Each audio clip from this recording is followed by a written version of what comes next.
नमस्कार मेरे प्यारे दोस्तों। मैं पीयूष द्विवेदी एक बार फिर से लेकर आ गया हूँ आपके लिए ग्राम्य समाज एवं विकास के एक नई टॉपिक जिसका नाम है कृषि विज्ञान की क्रांतियाँ। इसमें सभी क्रांतियों के बारे में हम बात करेंगे। चलिए शुरुआत करते हैं। विश्व के प्रत्येक देश में अनुसंधान से ही वहाँ की परंपरागत खेती में सुधार हुआ है। भारत में हरित क्रांति के फलस्वरूप फसलों की उत्पादकता में काफ़ी वृद्धि हुई है। अभी भी नई तकनीकों से गेहूं और 2.5 गुनी, धान में 3 गुनी, मक्का में 3.5 गुनी, ज्वार में 5.5 गुनी उत्पादकता में वृद्धि की संभावना है। इस प्रकार भारत के संदर्भ में हरित क्रांति का तात्पर्य छठे दशक के मध्य में कृषि उत्पादन में उस तीव्र वृद्धि से जो ऊंची उपज वाले बीजों एवं रासायनिक खादों व नई तकनीक के प्रयोग के फलस्वरूप हुई है। सबसे पहले बात करते हैं हरित क्रांति की। सन 1958 में जब भारत ने पहली बार 120 लाख टन गेहूं से 50 लाख टन की बढ़त से 170 लाख टन गेहूं पैदा हुआ था, तब किस अमेरिकी वैज्ञानिक ने इसे हरित क्रांति की संज्ञा प्रदान की थी? डॉक्टर विलियम गॉड ने। ठीक है। भारत हरित क्रांति के फलस्वरूप खाद्यान्न में आत्मनिर्भर हो गया। हरित क्रांति भारत में कब आई? 1970 में। हरित क्रांति का श्रेय किस वैज्ञानिक को जाता है? नॉर्मन बोरलॉग को तथा भारतीय परिप्रेक्ष्य में डॉक्टर एम.एस. स्वामीनाथन को हरित क्रांति के जनक। ठीक है। भारत के संदर्भ में हरित क्रांति का तात्पर्य क्या था? 1966-67 में नई कृषि नीति में अपनाए गए अधिक उपज वाले बीजों एवं बहुफसली कार्यक्रम के फलस्वरूप उत्पादन में तीव्र वृद्धि से था। हरित क्रांति का प्रभाव किन फसलों पर दिखाई पड़ता है? मुख्यतः गेहूं और कुछ सीमा तक धान की फसल पर दिखाई पड़ता है। हरित क्रांति का प्रभाव किन क्षेत्रों में सबसे ज्यादा हुआ है? ठीक है, अब तो लगभग सभी में हो गया है, लेकिन सबसे पहले पंजाब, हरियाणा, पश्चिमी उत्तर प्रदेश, गंगानगर आदि तक ही सीमित रहा। ठीक है। हरित क्रांति की सफलता के मुख्य कारण क्या था? अधिक उपज देने वाली किस्मों का प्रयोग। भारत में हरित क्रांति शब्द के संज्ञा प्रदायक कौन है? डॉक्टर विलियम गॉड, अमेरिका के थे ये। श्वेत क्रांति की बात करते हैं। श्वेत क्रांति क्या है? सघन पशु विकास कार्यक्रम के अंतर्गत दूध के क्षेत्र में क्रांति उत्पन्न करके उत्पादकता बढ़ाना। इसकी शुरुआत की गई थी 1964-1965 में। ठीक है।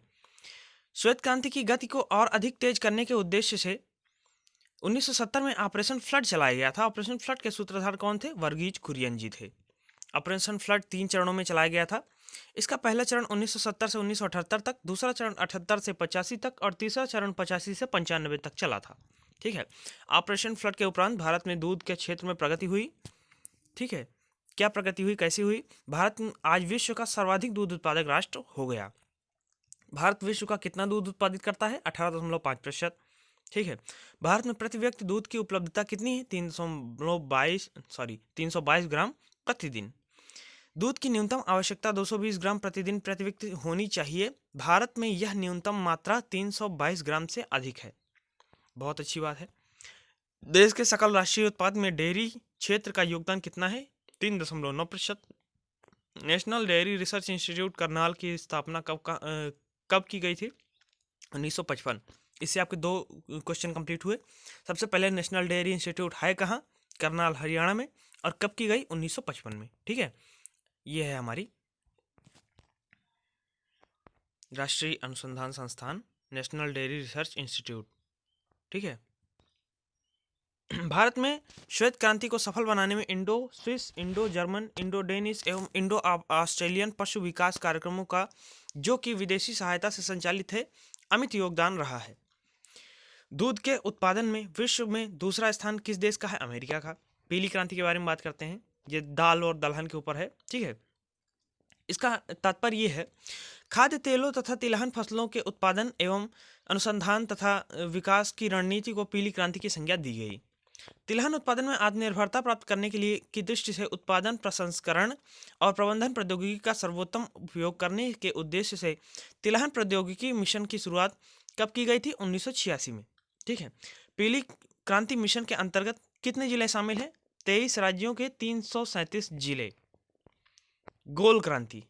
गोल क्रांति में क्या आता है भाई? चलिए आगे बात करते हैं। भारत में आलू की फसलों को कहा गया गोल क्रांति। ठीक है। कहाँ से लाया गया था? पुर्तगाल से। पुर्तगाल में आलू ग्रीष्मकालीन फसल के रूप में उगाया जाता है, किंतु भारत में यह सर्दियों में उगाया जाता है। यह बदलाव किसके प्रयासों से आया है? केंद्रीय आलू अनुसंधान संस्थान शिमला से। ठीक है। भारत का आलू के उत्पादन में विश्व का कौन सा स्थान है? दूसरा। पहला कौन है? चीन। उत्तर प्रदेश का आलू उत्पादन में देश में कौन सा स्थान है? प्रथम। आलू उत्पादन में प्रथम है। और ये भी ध्यान रखिए, गेहूं उत्पादन में भी पहला स्थान है उत्तर प्रदेश का। केंद्रीय आलू अनुसंधान संस्थान शिमला द्वारा विकसित आलू की किस्में कौन सी हैं? फुकरी बादशाह, फुकरी चिपसोना, कुफरी लवकार, कुफरी चंद्रमुखी, कुफरी ज्योति, कुफरी स्वर्ण, कुफरी लालिमा। सुनहरी क्रांति क्या है? सुनहरी क्रांति संबंधित है बागवानी से। ठीक है। भारत में सब्जी तथा फल के उत्पादन में विश्व का कौन सा स्थान है? दूसरा। इंद्रधनुषी क्रांति। इसे बात करते हैं। जुलाई 2000 में नई राष्ट्रीय कृषि नीति की घोषणा की गई थी। नई कृषि नीति का वर्णन इंद्रधनुषी क्रांति के रूप में किया गया। हरित क्रांति, पीली क्रांति, श्वेत क्रांति, नीली क्रांति, रजत क्रांति, गुलाबी क्रांति, भूरी क्रांति, धूसर क्रांति, लाल आदि को एक साथ लेकर चलने को ही इंद्रधनुषी क्रांति कहा गया। अगर आप कहेंगे तो मैं इन सब के अलग अलग वीडियो बना दूंगा सभी क्रांतियों के बारे में। ठीक है। कमेंट कीजिएगा प्लीज़ इस सब के लिए। चलिए आज के टॉपिक में बस इतना ही। तो प्लीज़ दोस्तों इसकी वीडियो को लाइक कर दीजिएगा और शेयर ज़्यादा से ज़्यादा कीजिए लोगों में, और सब्सक्राइब कर लीजिए चैनल जिसने नहीं किया है। ठीक है भाई लोग, नमस्कार और पढ़ाई करते रहिए। जय हिंद, जय भारत।